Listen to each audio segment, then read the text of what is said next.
In the heart of the Sahara, wealth moved like the sun, blinding, unstoppable. One man's gold reshaped empires and Imagine being so rich that when you traveled across countries, you didn't just impress people, you accidentally disrupted entire economies.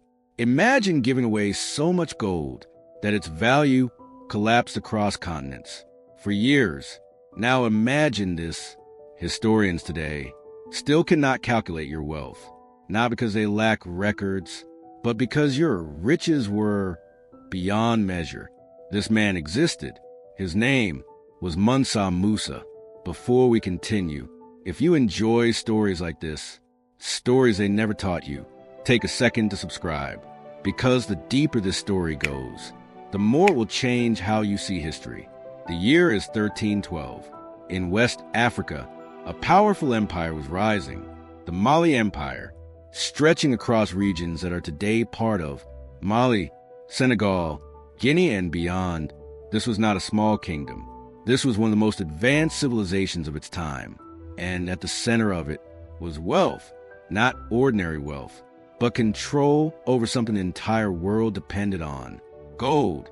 Mali sat on vast reserves of gold from regions like Bambuk and Bure, and controlled major trans-Saharan trade routes. Salt flowed from the north, gold flowed from the south, and everything passed through Mali. So if you needed gold, you went through them, and if you controlled Mali, you controlled power.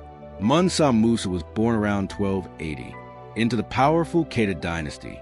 His full title wasn't just Musa, it was Mansa, meaning king, ruler, emperor, but his rise to power was surrounded by mystery. According to historical accounts, the ruler before him launched an expedition across the Atlantic Ocean with thousands of ships and never returned. Musa was left behind as deputy, and when the king disappeared, Musa became emperor.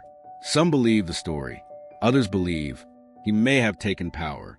Either way, he now controlled one of the richest empires on earth. Musa wasn't just wealthy, he was calculated, strategic. His empire was organized with provincial governors, tax systems, trade regulations. He secured trade routes, reduced banditry, and strengthened the economy. And under his rule, Mali didn't just grow, it reached its peak. Historians today describe his reign as the golden age of the Mali Empire. Then came the moment that would make his name known across continents. In 1324, Mansa Musa set out on a journey, the Hajj, a pilgrimage to Mecca, a sacred journey in Islam.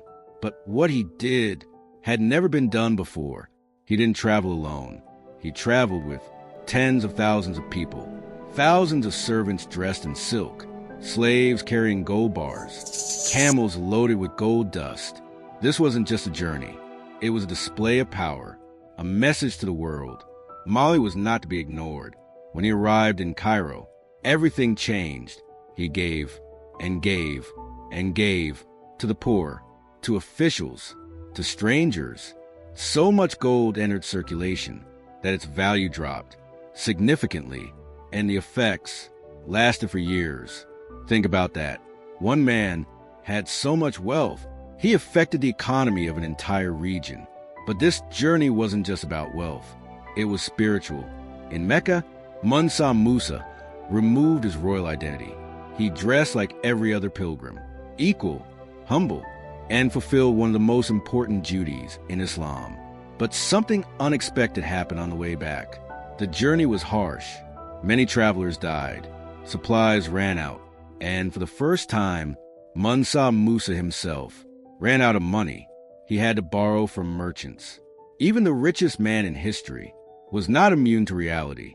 When he returned home, he didn't just resume ruling. He transformed his empire. He brought scholars, architects, and knowledge from across the Islamic world. If this story changed how you see history, share it, because every person who learns this is one less person who believes the lie. Subscribe for more stories the world forgot, but history remembers.